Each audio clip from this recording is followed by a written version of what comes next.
This is the X-Zone Broadcast Network, broadcasting worldwide on broadcast affiliates and satellite program providers, including CNN Broadcast Network, Sirius Satellite Network, Star Media, Good News Radio Network, Angel Broadcast Network, Wiki Broadcast Network, and WPBN TV. For more information on the X-Zone Broadcast Network, visit us at www.xzbn.net.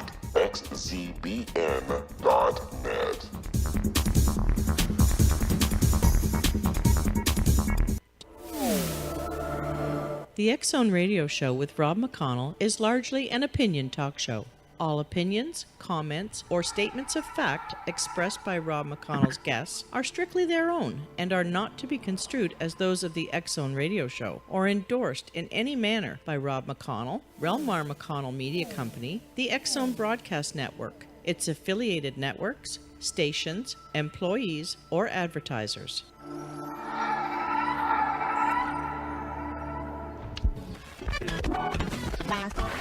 All Hit Radio.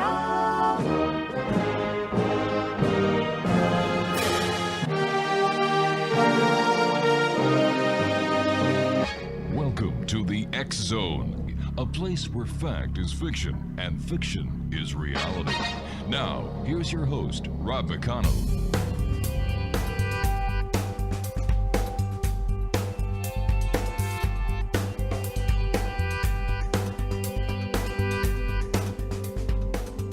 Welcome back, one and all. This is the X-Zone. I am Rob McConnell. We're coming to you from our broadcast center in Hamilton, Ontario, Canada. If you'd like to send me an email, xzone at xzoneradiotv.com, on all social media sites, X-Zone Radio TV. To check out the radio show, xzoneradiotv.com, and for all the programming available to you 24/7, 365 on the X-Zone Broadcast Network, www.xzbn.net. A couple of programming notices for you. We have two new shows starting in the very near future. The first one is Jesse Kelsey, and he is going to be doing a show on the power of numbers. Jesse is an internationally renowned numerologist, and he's going to be with us every day right here on the X-Zone Broadcast Network. And also returning to the X-Zone Radio Show, a good friend of ours, Cal Korff, who will be joining us for a feature and show entitled Cal's Corner. That's coming up this September here in the X-Zone and on the X-Zone Broadcast Network at www.xzbn.net. My guest this hour, X-Zonation, is Caron Goode, and Caron started her professional career as a speech therapist and special education teacher. She later conducted assessments and diagnosis for special education placements, and then became a special education consultant serving 11 counties at the Educational Service Center in Fort Worth, Texas. She attained an education doctorate from George Washington University with 2 majors in counseling and special education. Opening a private practice for several years allowed her to counsel and support parents and families. Caron attended Sofia University for her post-doctoral work in women's psychology and health to better support those she counseled. Caron moved from counseling to coaching in 2000, and 5 years later founded the Academy for Coaching Parents International, which trains and certifies life coaches for parents and families. Joining me now is Caron Goode. And Caron, welcome to the X-Zone. Thank you very much. Caron, tell us a little bit about yourself and why you decided to enter the field of professional therapy that you did. I was one of those teachers in the early years who had special needs children, and I found them to be highly intuitive, Rob. Sometimes I would have to teach children to practice their spelling by closing their eyes and imagining the letters in the right sequence. So in learning about their intuition, stories over the years following the same children from one class to another for a couple of years, they start telling you about the ghost that they've seen or the parent who visited them at night after that parent passed over or died of a sickness. And when I asked those children about the time they were 12 or 13, some of them had ghost stories to tell, and it seemed to correspond with specifically seeing ghosts. or seeing relatives. And to those children, it seemed perfectly normal. So here I am, a fresh young teacher working with these children, and I find their intuition fascinating. I find their techniques for compensating for a language deficit or not being able to write or spell a word correctly was fascinating. So I used those skills with them, and through the years, as I became a counselor and later a therapist, I tended to work with the same kinds of families, Rob. Families of intuitive children, sensitive children, children who cared strongly for the environment and wanted to take care of the earth or take care of pets. So I'm always seeing these nurturing children around me, and I'm seeing their mothers support their work. And eventually I wrote another book called Intuitive Children, just about these children, these intuitive kids that learned a little differently than the mainstream child in a public school. Wow. And after I wrote that book, we set up a blog, and I didn't talk to parents, Rob. Who I talked to were the kids.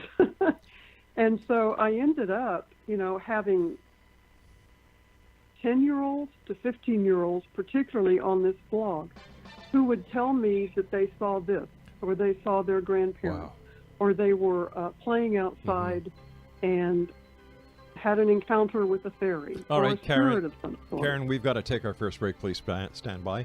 XO Nation, Caron Goode is our special guest, a great lady doing a lot of wonderful things for children. Her website is raisingintuitivechildren.com, and Karen and I will be back on the other side of this break as we continue here in the X Zone from our broadcast center in Hamilton, Ontario, Canada. Don't go away.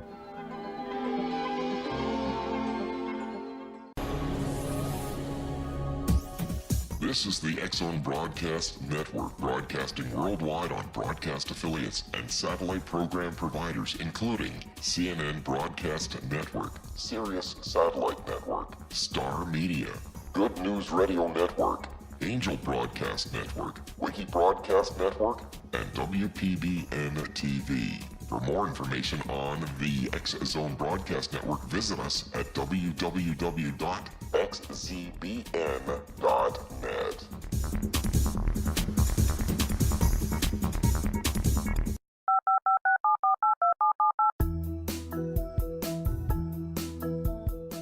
Did you know that when you're on the road with limited data or Wi-Fi, you can still listen to the X-Zone Radio Show with Rob McConnell, The Science of Magic with Gwilda Wiyaka, X-1, Dimension X, Space Patrol, and every minute of the X-Zone Broadcast Network by calling 213-401-0080, courtesy of Audio Now.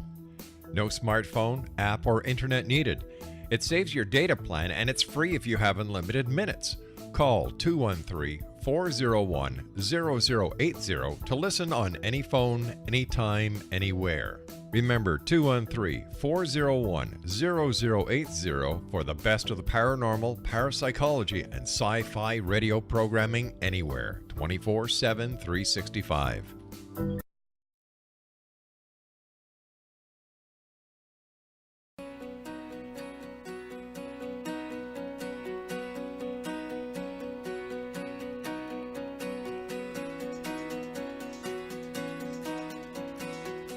Caron Goode is my special guest this hour, XO Nation, raisingintuitivechildren.com. And Karen, thank you so much for joining us tonight. Can you tell me about some of the stories that you've heard from children about ghosts? Yes, definitely. When I had a blog about intuitive children, they would, some of the children from Australia, others from European countries, others from America, but they first and foremost would see a loved one in the spirit body. And sometimes that frightened them, sometimes it was good. Other stories included a father and a young son, about 8 or 9 years old, who were camping up in Pennsylvania around the Gettysburg battlegrounds. And the little boy woke up from his tent because he said it was all bright light. And what he saw in front of him were 2 soldiers in uniforms that is Confederate uniforms, walking in front of him. And he woke his dad up, and his dad, of course, didn't see them. But the little boy was so excited, he went out to follow, and of course his dad brought him back in. But stories like that are what prompted me to continue to write and continue to interview parents and children who were sensitive to those spirit natures. Was there a lot of consistency with the children in the stories that they told? The consistency was they definitely saw something, because they could not have faked the happy emotions or the frightened emotions. And the consistency was that it always seemed to be a spirit of a person.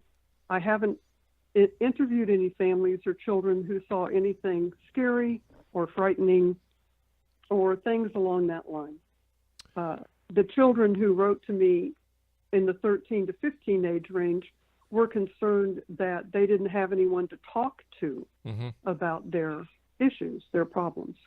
So we kind of organized adults, people who were interested in this topic, to do workshops or mentor them. But the stories were consistent in that it was always in the spirit world, and it was always a person. It was never a dog or a stranger.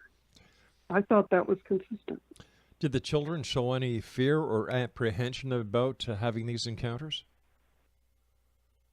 Yes, actually, I've had children who were scared to death, and I've had children who seemed to find it entertaining, for lack of a better word.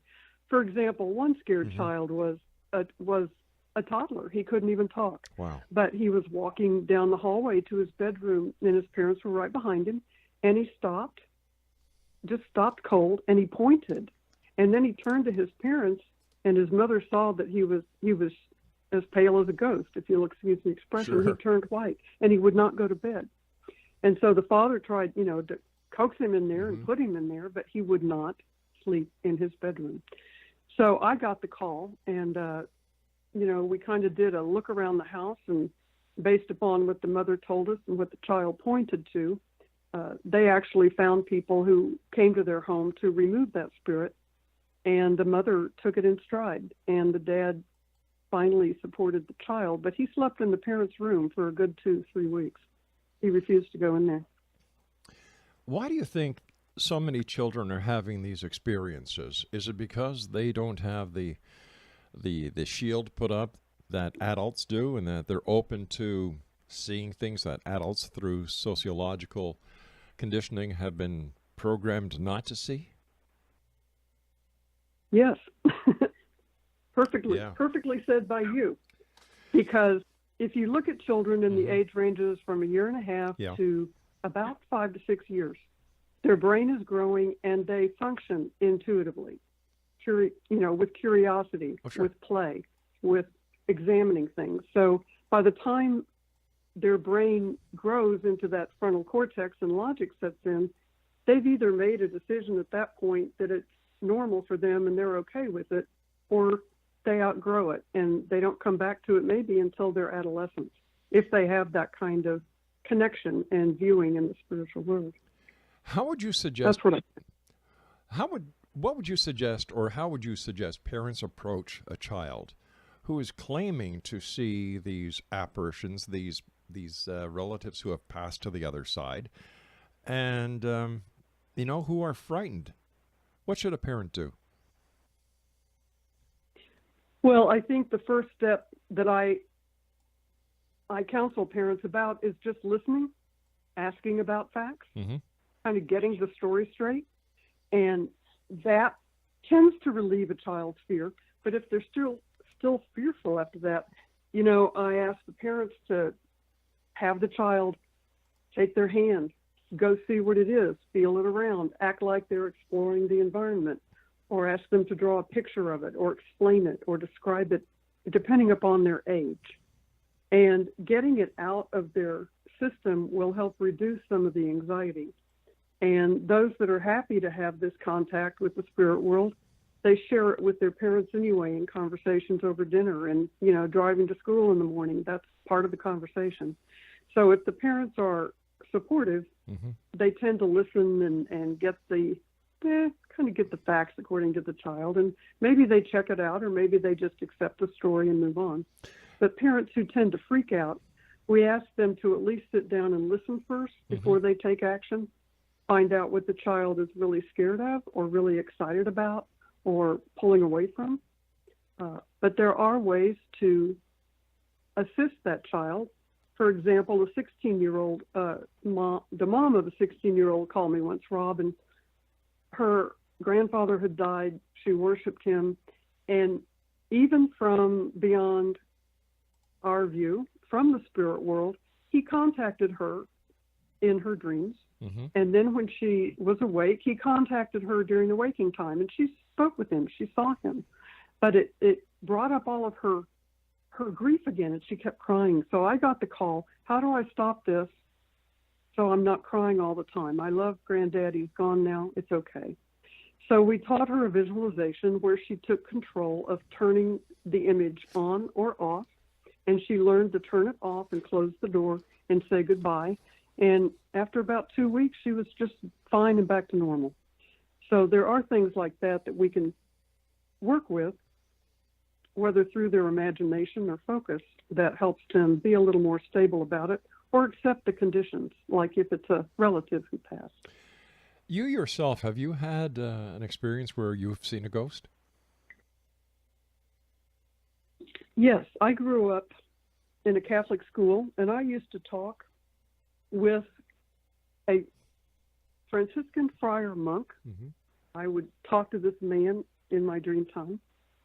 And I later found out that when I went to college, I came home one day. My mom had a Catholic newspaper on the kitchen cabinet, and there was Padre Pio. And there was his picture, and he had died. Now, this monk is noted for appearing in the sky to a squadron of World War II American pilots because they were coming to that area of Italy to bomb. And that's where he lived. That's where the monastery was. So, I suppose I heard about him, I'm sure, in Catholic school, because that's where I grew up. But when I saw his picture, I turned to my mother and I said, oh, my God, I talked to Padre Pio most of my early childhood. I would see him. We would discuss things. And so I can't explain it to you, but I know that it's how I got through Catholic school, and it's how I got through a lot of bullying for being, a quiet, shy child. Oh my gosh. I've also seen one when I went to Peru with a friend of mine who spoke Spanish, and this book is in the story. But this was, we've been traveling for hours on the plane. We get to 9,000 feet. We're tired. We're drinking, juice and things to get hydrated. But mostly we were dirty and cold, and so my roommate and I went to take a shower in our room, and the shower started out hot, and then it turned immediately cold and was gone. However, I went to the room to tell my roommate we're out of hot, cold water is all we got, we're out of hot. But the curtain, the red velvet curtains were shaking. And I said, I swear to you, I think there's a ghost in this room. And she said, oh my God, you felt it too? And so we asked the ghost to come out. And the story in the book is almost verbatim, but basically she sat down, and the monk was a Spanish friar from, 300-400 years prior. But he was telling us he felt guilty. He was telling us what he did. I was receiving the images of Indians being killed. Anyway, that's what went on in our heads, and that's what went on in our conversation. But we helped him pass over to a door of light, which is the only thing I knew to do and come up with, and we got our hot water back. Now, we were working with a shaman there, and when I explained this to him, he says, oh, happens all the time. And all I could do was laugh. How am I supposed to know it happens all the time? But we had a good time, and we got our water back. And what we got from the Padre, as translated by my friend who was from Colombia and spoke Spanish, was he had deep, deep regret. And he knew that he could talk through my traveling partner. So that's that story. And it was very real and very touching. And two of us experienced it. So I hope it gives people a little hope that they can have some conversations and not be frightened by people or spirits that might need help. I think your credibility does a lot as well, because you're a person who's very grounded. You have the ability to and the desire to work with children, which in my books speaks volumes for the type of person you are. Thank you. So when I hear stories, or encounters, I should say, not a story, but encounters and experiences that you have had, that speaks volumes in credibility. But I have to ask you this. Why is it that certain people, like yourself, have had these experiences, and children have had these experiences, and yet there are other people like myself who want to have these experiences, and no matter what we do, we just can't? That's a good question. I have several theories I can share with you, but I'm not sure I have the final answer. I think in this field, my dear friend, that is all we have is theories. That's true. Yeah. And experiences, exactly, which are personal. But one of the things that led me, that experience with the Padre led me to study core temperaments of children and people. And what I found is there are a sensitive group of people. It's an inborn temperament that they have, that they're wired that way to be open to those experiences, meaning it's not going to frighten them. I think that I had several out-of-body experiences that were not wanted, but it trained me, I believe, to be open. Like a door opened when I rode my bike into a tree at age 6. I flipped up. I landed flat on the back on the cement, and I couldn't breathe, and I watched myself fly up to the sky. And I thought, oh, I'm dead. That's cool. But then the spirit came back into my body, and I got up. And my mother came and got me, but that was one out-of-body experience. All right, Another one. I'm going to have to ask. I'm going to have to ask you to do a bit of a cliffhanger here, because I'm right up against the news break at the bottom of the hour. Please stand by.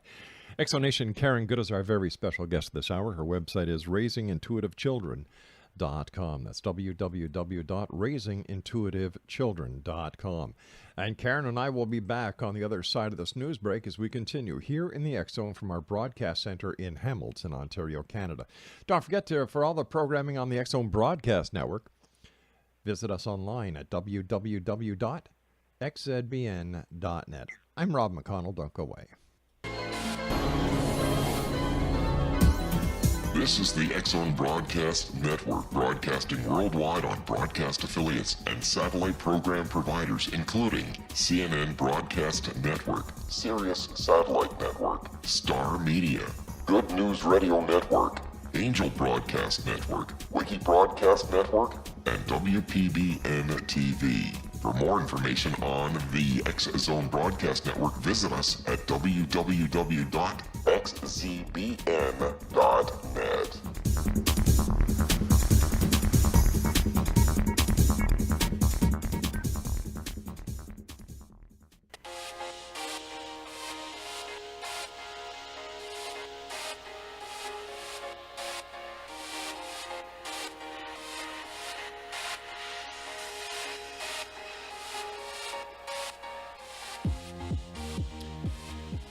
Caron Goode is our special guest this hour, Exonation. www.raisingintuitivechildren.com. Caron is a prolific author of 6 parenting books with mainstream publishers and 30 digital products and courses. The topics of her print and ebooks are coaching, emotional competence, parenting, core temperaments, relationships, and business and marketing. She opened Inspired Living International Publishing for self-publishing endeavors and now consults and ghostwrites for other professionals. She has completed over 70 ghostwritten notification books non-fiction books in the last 10 years. New glasses are great. They're just hard to get used to sometimes. Her website is raisingintuitivechildren.com. And Caron, thanks so much for sharing with us here tonight on the X Zone. Happy to be here. Thank you. Okay, we were talking about, experiences. Children who have these experiences. Who are they? Well, who are they? Are they indigo children? Are they the rainbow children? Or are they just children? Yeah, I think those names are all appropriate. So how can we tell at an early age if a child is special?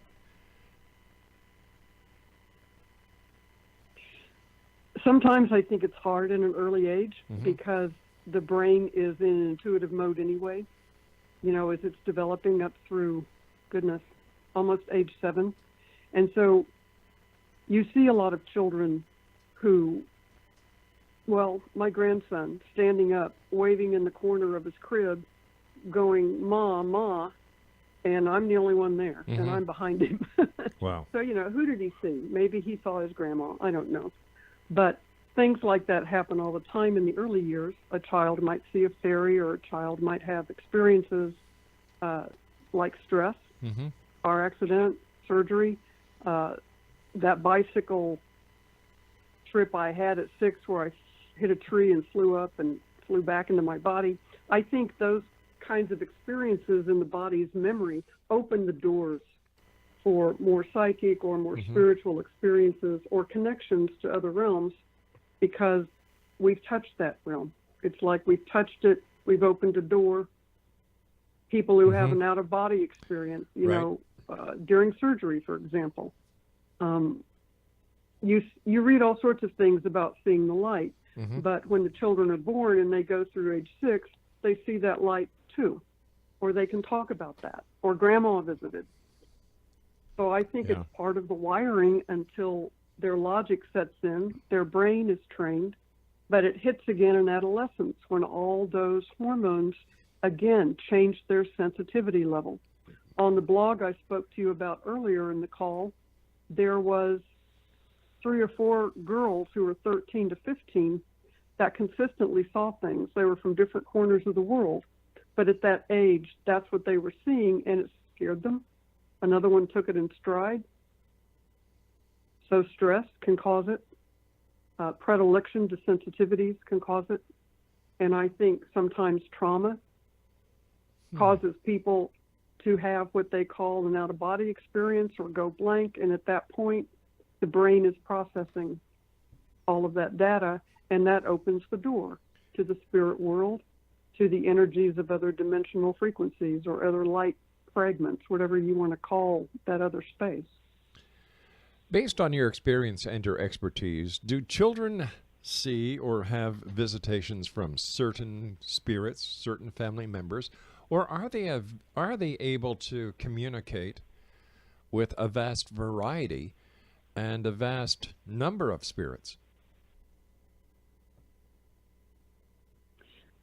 The children that I have mostly worked with are those that know their relatives and see them.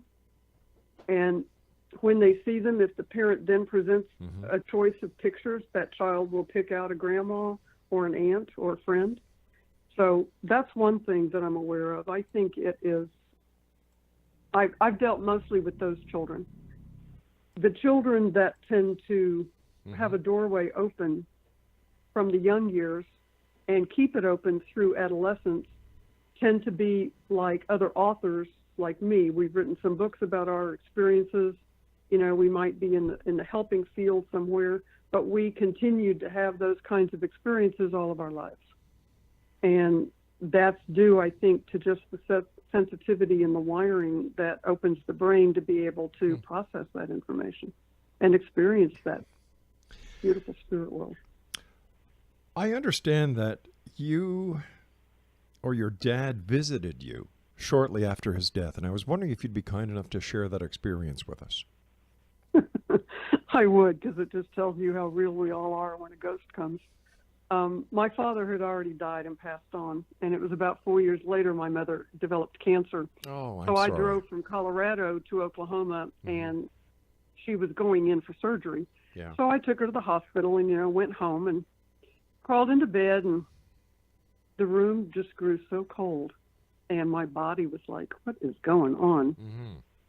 And then I felt somebody sit at the end of my bed.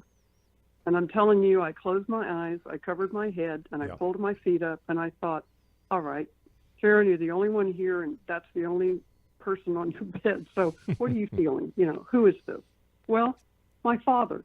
sent me an image of, I'm your dad, I'm here. And it freaked me out because I've always dealt with other people's spirits, not my own parent. But when he sat on the bed, I suddenly realized that my mother's fear had permeated the entire house. And I, in fact, was cold in this room when it was summer outside. And so my dad was there, and I sat up in bed, and I just meditated on him for a while. And he actually got up.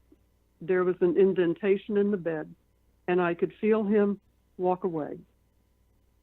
And I felt relieved after that. I felt calm. I felt like by his presence, he told me, Mom's going to be okay. You know, she's got a couple more years to live. I'm not here to take her home.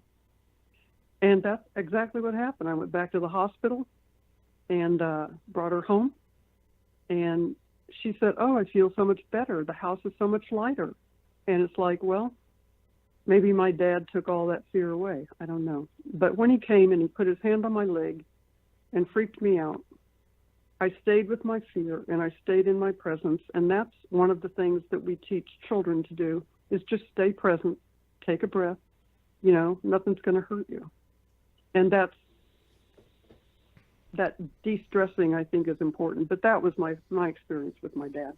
My goodness. And it was very precious, because I was not close to my father. He was an alcoholic in life, and I just wasn't close to him. Out of 6 children, I was probably the least one that stayed in his presence long. And that was probably due to sensitivities. But anyway, it was a nice gift. Do children who see ghosts have the same abilities as they grow into adulthood? I believe that in the majority of people or children, Rob, that they do have their experiences. But I've also met with teens privately and worked with them, and they chose to shut that gift down. They chose to be intellectual and not so much intentional or intuitive. So I think that if kids get through adolescence and it opens up again after adolescence, if they had shut it down, that it will open up again when they're adults. But they can go through their teen years and feel normal and not be so pulled by it. Wow. I don't know if that answers your question, but I have seen children shut it down, and I've seen it pop back open. So. It certainly did answer my question. Aside from children whose nature may be sensitive to spirits or ghosts, what other instances, or what are some of the other instances when children might see ghosts or spirits?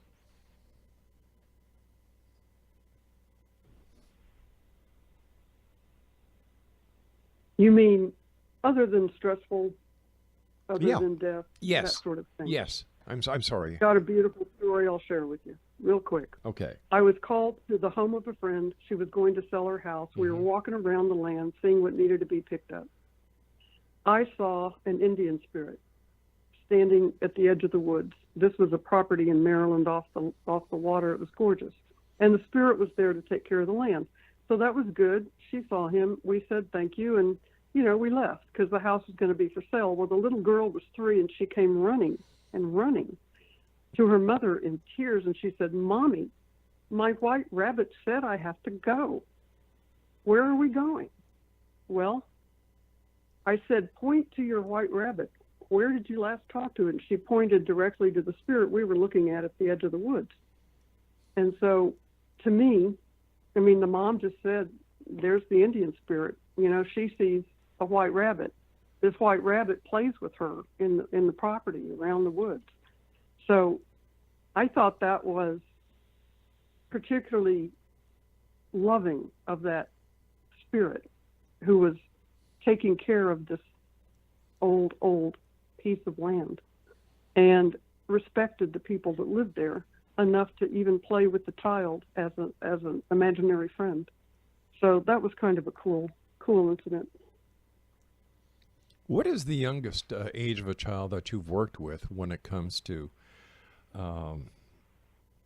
those on the other side interacting with the child? 2 and 3. I've usually worked with those who have speech or can at least point to something and say a word, if that helps. When it comes to the gender of the child most likely to have early experiences with the other side? Are they young men, young ladies, or is it a mixture? Those I've worked with, Rob, are a mixture. I can't point to one or the other. Mm-hmm. I probably worked with more girls, Right. simply because I'm a woman, Mm-hmm. but I hear just as many stories of young men and young children. Now, young children, I don't think there is, to be honest, any gender differentiation. I think girls tend to stick with it when they're older, Mm-hmm. in the 15, 16, 17-year range. And boys have other interests in other sports and work off their energy in different ways. But both, as far as I know. Does one's religious beliefs have anything to do with the acceptance or the continued visitation rights with spirits? I think it does. Obviously, I talked to a monk when I was Mhm. young, and I Yeah. didn't know who it was. It's just somebody I talked to. But obviously, I was also raised in a Catholic church, in a Catholic home, and went to a Catholic school. So that was predictable, yes. But I do see children who have a reverence for life, Right. or have a spiritual connection to something, Mm-hmm. whether it's someone they love, a grandparent, or a church, or a youth group. I see children in youth group, 13 to 15 sometimes. There's usually a couple of intuitive children there who don't know whether they can talk about these things or Wow. not, which is why after 2010, there was a group of people around the country that did workshops for this youth group. All right, once again, we've got to do a bit of a cliffhanger. I've got to take my final break, Caron. Exonation Caron Goode is our special guest. Her website is raisingintuitivechildren.com. That's www.raisingintuitivechildren.com. And Caron and I will be back as we wrap up this hour here in the X Zone, right here from our broadcast center in Hamilton, Ontario, Canada, on the other side of these short breaks. Don't go away.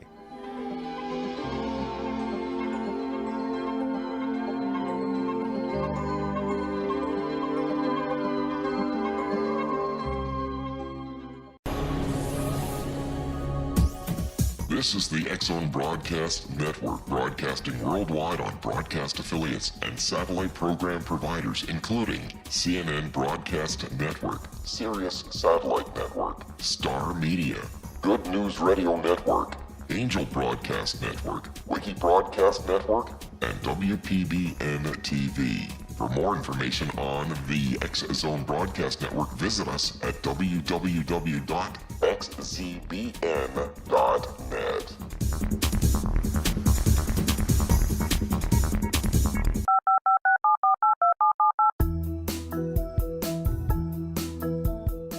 Did you know that when you're on the road with limited data or Wi-Fi, you can still listen to the X Zone Radio Show with Rob McConnell, The Science of Magic with Gwilda Wiyaka, X-1, Dimension X, Space Patrol, and every minute of the X Zone Broadcast Network by calling 213-401-0080, courtesy of Audio Now.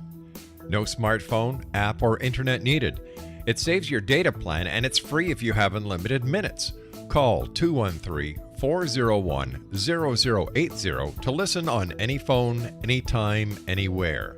Remember 213-401-0080 for the best of the paranormal, parapsychology, and sci-fi radio programming anywhere, 24/7, 365.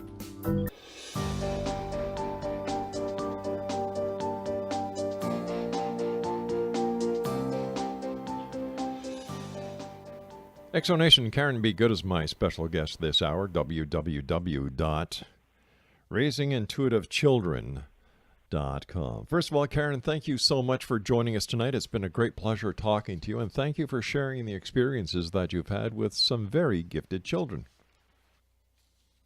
My pleasure. I so want to encourage parents and kids just to listen to each other and share these kind of experiences, you know, so nobody's labeled as wrong or bad, or don't do that. Yeah, you know, like we're so quick in today's society to label people, whether a child, whether a teenager, an adult, or a member of the senior years. we need to take time to understand, and I think the lack of communication is a big problem as well.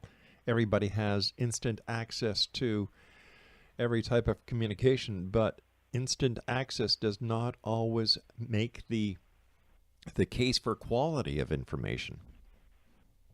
That's true. Good point. Tell me about your brand, Heartwise. Well, one day my husband and I were driving around Dallas on the Beltway, and we were trying to think of a term for heart-centered parenting, or parenting with heart, or bringing love into the family. And we drove by a church, and there was a big sign that said, "Dads, parenting is hard work, class starting." And I went, "Hard work? No, man. You know, it should be heartfelt. It should be heart-wise. It should be heart-easy." And it just took off from there. We had a publicist who said she loved heart-wise, so we used that term. Isn't that wonderful? You also train and certify life coaches for parents, families, and children. What type of life coaching do you do?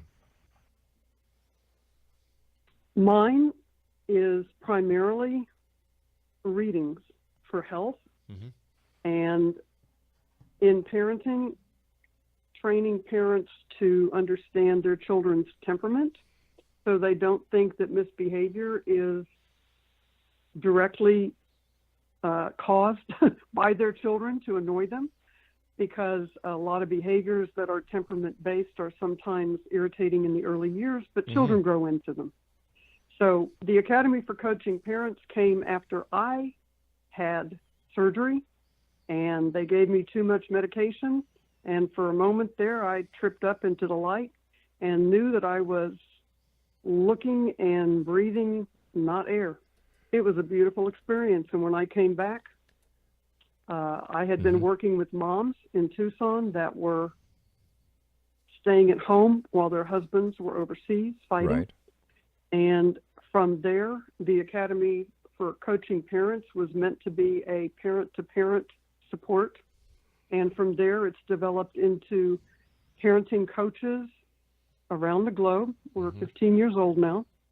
And that's exactly what they do. They are parents who help parents. So that's kind of my dream that came from an out-of-body experience that manifested over the last over the last couple decades, and that's where we are now.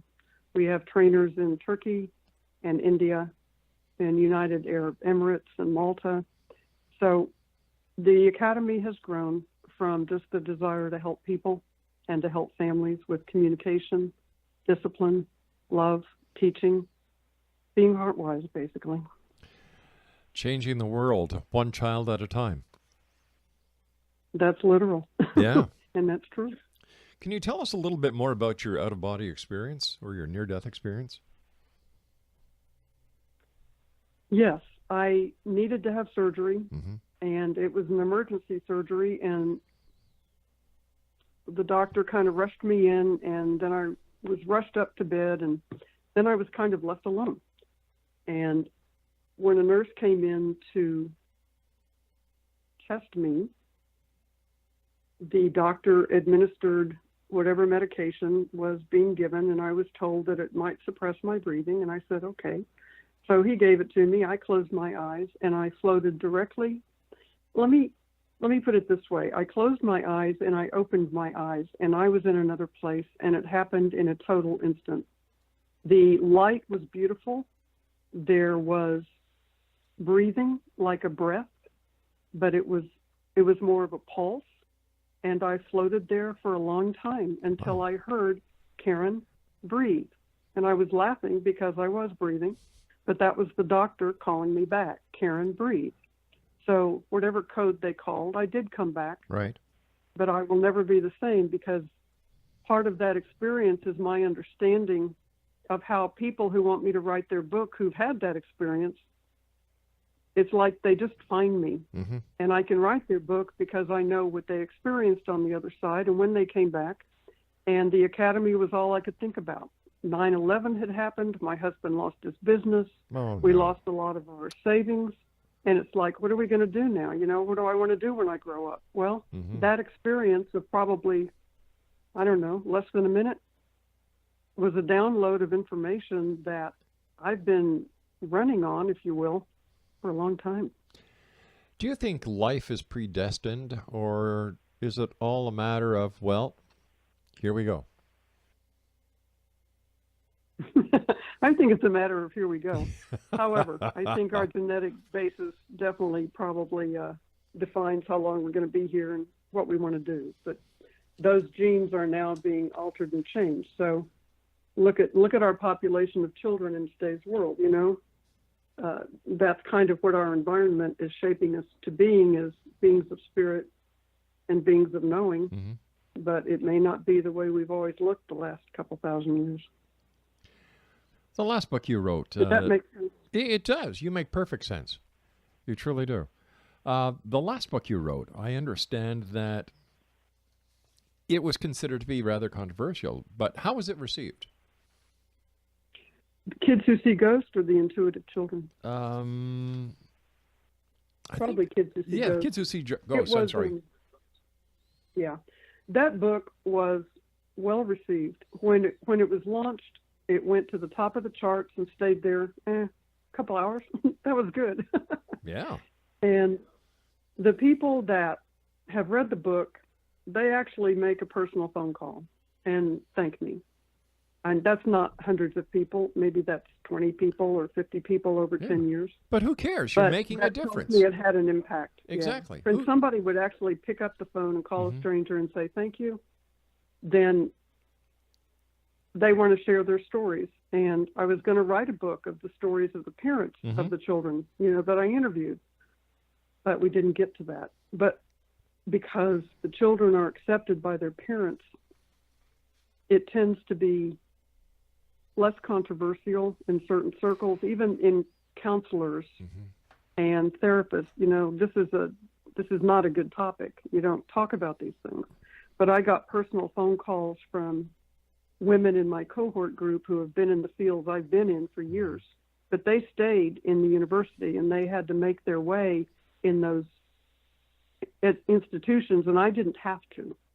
And they were silenced very clearly, I was told.